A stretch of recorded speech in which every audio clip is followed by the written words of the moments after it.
because Sabathia has gotten in with his 3,500-ish innings, and we know at some point Scherzer, Verlander, Kershaw, maybe Greinke will get in.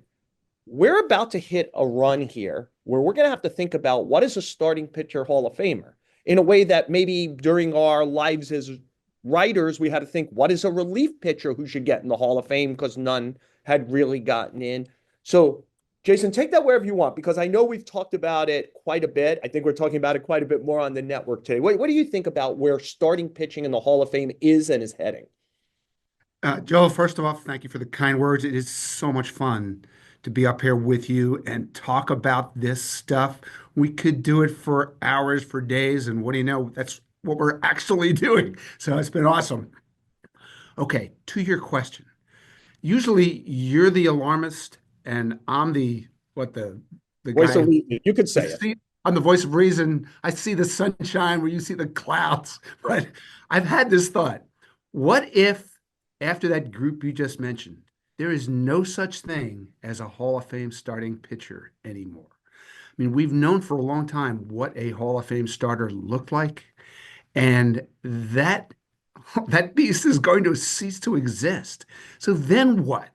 Are we going to redefine it or are we just going to ignore it? I don't know the answer. I just know that we'll probably never see another 300 game winner.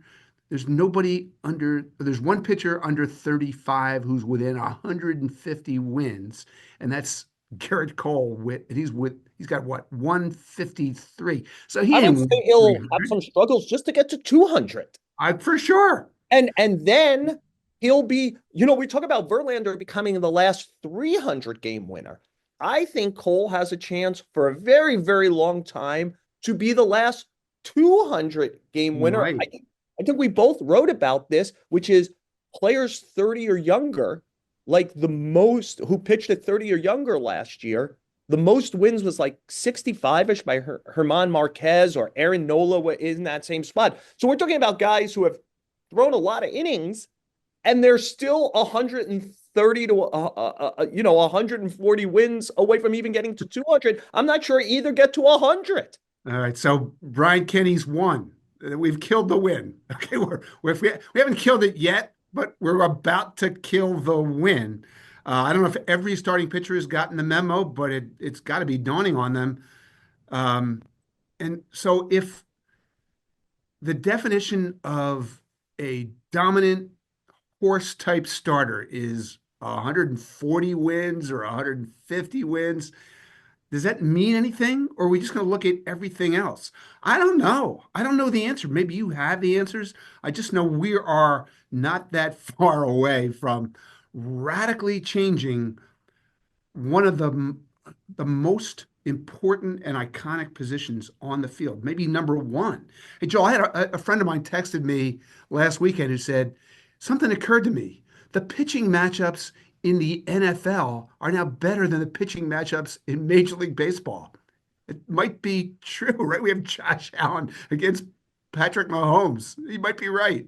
Well, I mean, I would think of it like this, Jason. It's kind of tied into our game today. Think about the explosion of interest when you wrote about the Golden at Bat recently. And Yeah. ultimately, the Golden at Bat is two purposes, right? Like to see if you can get your best hitter up in a dramatic spot, but it's also they're trying to tie it right. I think there are some, or is that just the double hook also, right?